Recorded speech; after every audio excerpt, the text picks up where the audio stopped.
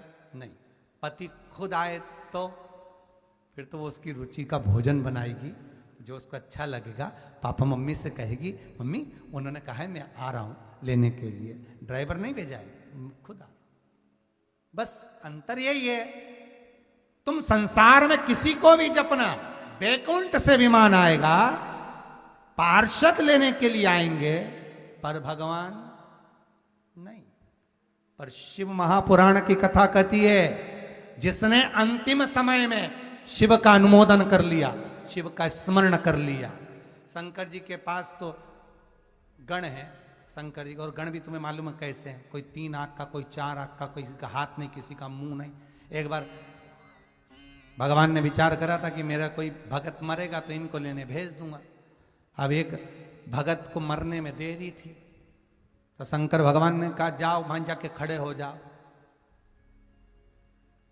और उसको लेकर आना, वो मेरा बहुत अच्छा भगत है, खूब शंकर जी का पूजन करता है, उसको लेके आना। अब 2-4 गण भेज दिए, जिनकी आंख 3-4, कोई मुंह है सब भयंकर, किसी के हाथ पैर भयंकर। अब वो जाके जैसे ही उसके पास खड़े हुए, उसको मरने का टाइम था 4 बजे का, यमराज बेचारा 4 बजे के हिसाब से आता, 3:45 पे मर गया, 3:45 पे मर गया। अब यमराज टेंशन में पड़ गए, यमराज को लगा इसको तो 4 बजे मरना था, 3:45 पे कैसे मर गया। तो खबर लगी कि वो शंकर जी के गण गए, तो यमराज उसको उठाने बाद में गया, पहले शंकर जी के पास गए, भोलेनाथ। शिव जी पूछे क्या हुआ, तुमने अपना गण क्यों भेजा? शंकर जी बोले हमारा भगत था इसलिए गए। शंकर जी, यमराज बोला निवेदन है प्रभु, आप खुद लेने आ जाओ, आपके वाले को मना नहीं है, पर गण मत भेजना। तो शंकर जी ने पूछा क्यों?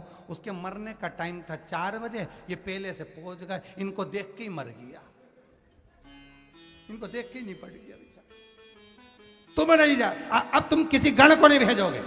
शंकर भगवान ने कहा यमराज क्या चाहते हो?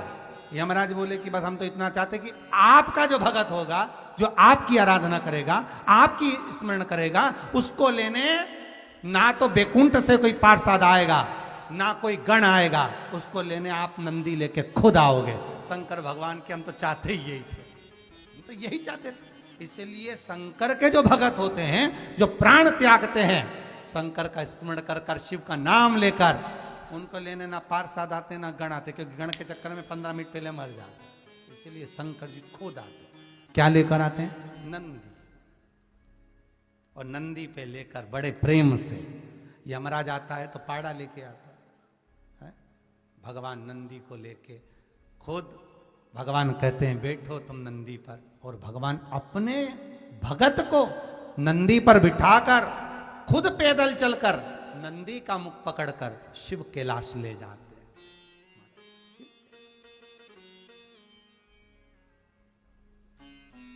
स्वयं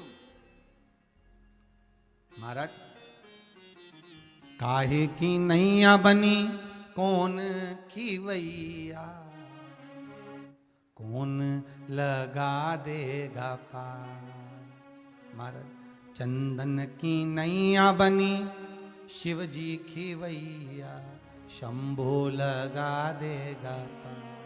बस उसका स्मरण। देवराज को ले गए भगवान भोले। समय आया, एक बिंदुक नाम का ब्राह्मण, जिसकी धर्म पत्नी का नाम था चंचूला देवी,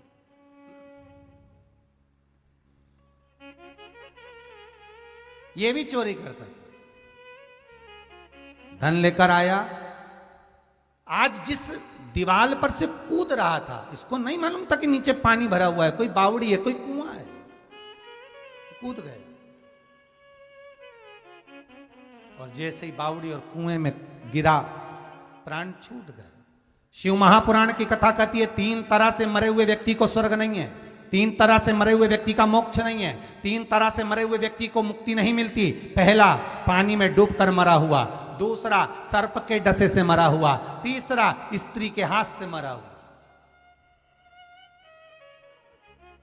इन 3 से मरे हुए व्यक्ति को मोक्ष नहीं है, मुक्ति नहीं है।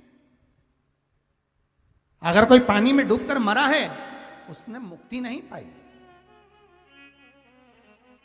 कोई सर्प के डसे से मर गया, मुक्त नहीं हो पाए। और कोई स्त्री के